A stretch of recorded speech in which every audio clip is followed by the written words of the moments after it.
You're calm. It's what a lineman needs. When I think of linemen, I kind of compare them to two individuals. I had Brian Waters was my left guard in Oh Kansas yeah. City, right? Oh He yeah. he was a Dog. he was a dog, right? You get it. You Oh yeah. understand. Oh yeah. Will Shield, Hall of Famer. He was on my right side, right? He was a Yep. technician. He was going to beat Yeah. you with his technique. He wasn't going to worry about being overly aggressive. If he needed to be aggressive, he could be, but he'd rather beat you with his technique and his footwork, right? So Yep. that's one of the things now that I'm looking at you and I'm saying, okay, what characteristics do you feel that you were able to have from your dad, man? Because there was a Yeah. mean streak that he had. And let me Yeah. tell you, the thing that I loved about that ability of how aggressive your father was is that when it came to get back, I'm talking about any defender that hit me the wrong way, it could be in practice.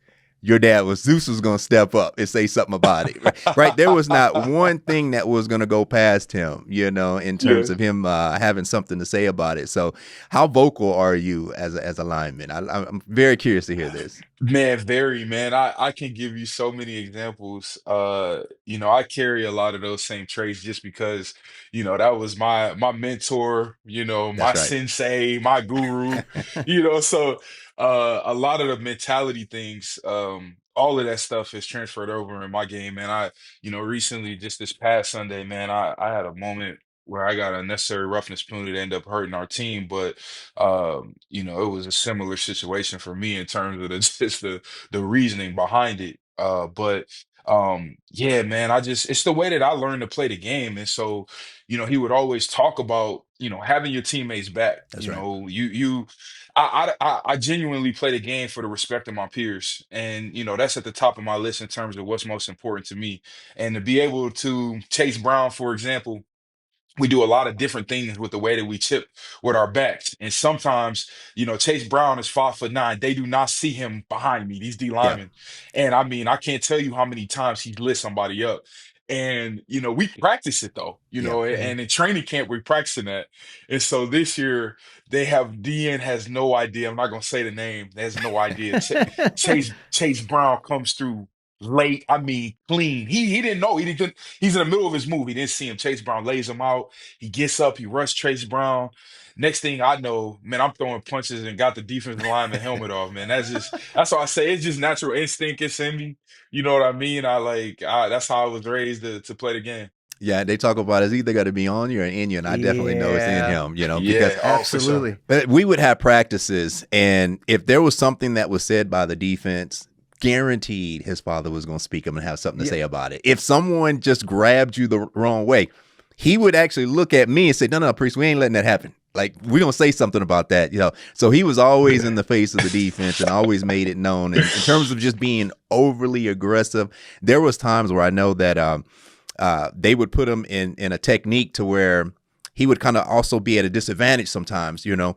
because it might be a faster guy that's going to be rushing, against him. Yeah. And Yep. one thing for sure, if you allow your father to get his hands on someone, it was over Game with. over. Yeah, it was game Game over. over. And you had, and if Game he over. probably taught you this, just get your Yeah. hands on him and now control him and dog him. Yeah. It's one of Yeah. those things that I know consistency between him and his father. I know that's something that those quiet backroom conversations, I can imagine what Yeah. they were. You're going to dog him out. Dog him out. Oh yeah. See, these are moments where I wish I had a time machine because I'd love to see Orlando Brown take on his son, right? Orlando Brown Jr. Yeah. one-on-one, right? And see what He would would go know down. what's coming. I tell Yeah, you that. yeah. He would know what's Yeah. Well, coming. that's the psychology Yeah. of it, right? You know each other's moves, but how's this going to end, right? I love Yeah, it. it's almost like when we played against when I was in Kansas City and we played against the Baltimore Ravens and playing against Ray Lewis. It's one of those things. As much as yeah, intense as he was as a player, dominating as a player, he could get into the minds of offensive players. It was one of those things where I could block all of that out because I knew all the moves. I knew what was next. I knew what he was going to say, And once you have that ability, what I think he's taught his son as well with Orlando, he has the ability to, I definitely know, to get into the minds of linemen. You know what I mean? He's going to talk them out. You're going to start talking them out before they even start lining up, Oh yeah. No, I can do that. I can do that. No, easy, no problem. No problem. I love that everybody talking right now has played for the Baltimore Ravens, or who we're talking about has played for the, except for me. I've been in the stadium though. I've been inside the stadium.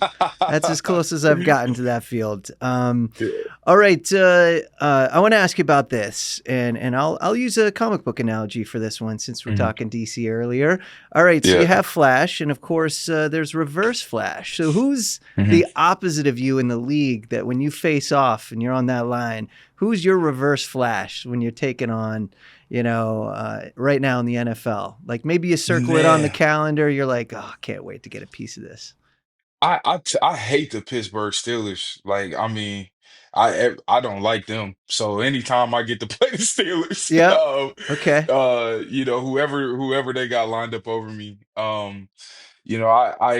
I do feel like, man, the best defensive end in football is Myles Garrett. I got a ton of respect for his game. Yeah. Man, 5 I'm sacks always in one excited for game the them. other night, man. It's crazy. Yeah, I mean, yeah. I love playing him though, man. I really do, because man, he's such a unique talent. And, when you think about what it takes to, garner the respect of your peers and making it to the Hall of Fame, hopefully one day, man, those are some of the games that are always gonna come to mind.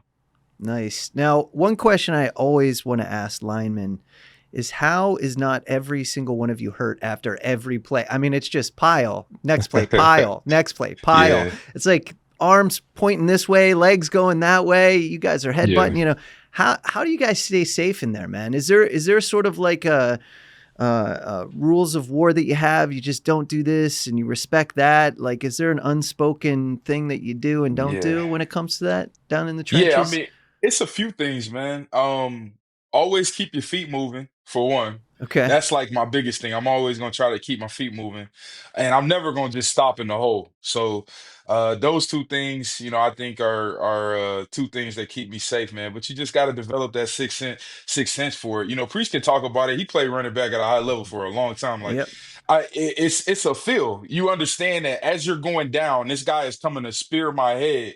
So I got to turn and torque my body because this guy's got my right leg like this, and I can see the other guy. You got to be able to feel that. As crazy as it sounds, you got to be able to feel that. And same thing kind of goes for offensive line when, I know I'm on the front side of a run and it's a downhill run and the running back's going to be basically coming down because he's one-on-one with the safety and there's not a lot of space. He's going to have to run through my outside knee. So let me put that pressure into this linebacker and move him an extra few inches so I can get my legs and knee out the way. You know what I mean? So much going on, you know what I mean? Yeah, he Yeah, talked about it is. footwork, and it makes a big difference. For a running back, it's open step, crossover, downhill. You're reading the lineman, right? You're trying to get that shade of that defender to be which shade of your defender is going to be on. Is your offensive line going to be on that the right side or the left side are going to be centered up on them? So I was talking about a few things in terms of like protecting yourself. All right, Orlando. Yeah. So as Yes. a lineman, you think about Myles Garrett, you think of Michael Parsons. How do you, as a lineman, make sure that you protect yourself in terms of going one-on-one with these guys that have tremendous ability on the defensive side of the ball? Breaking news from Bet365. New customers, Priest, $5. You just bet that and you can get $200 in bonus bets, win or lose. So sign up, place a bet for $5 and get $200 in bonus bets, win or lose. Bonus bets can be used on the spread, player props, futures, and so much more. Whatever the moment, it's never ordinary at Bet365. Gambling problem? Call or text 1-800-GAMBLER in Arizona, Colorado, Illinois, Indiana, Kansas, Kentucky, Louisiana, Maryland, North Carolina, New Jersey, Ohio, Pennsylvania, Tennessee, and Virginia. Or 1-800-BETS-OFF in Iowa. 21 plus only. 18 plus in Kentucky. Please gamble responsibly, and you must be present in Arizona, Colorado, Iowa, Illinois, Indiana, Kansas, and Kentucky, as well as Louisiana and select parishes. Maryland, North Carolina, New Jersey, Ohio, Pennsylvania, Tennessee, and Virginia. $10 minimum deposit required. Terms and conditions apply. In-app only.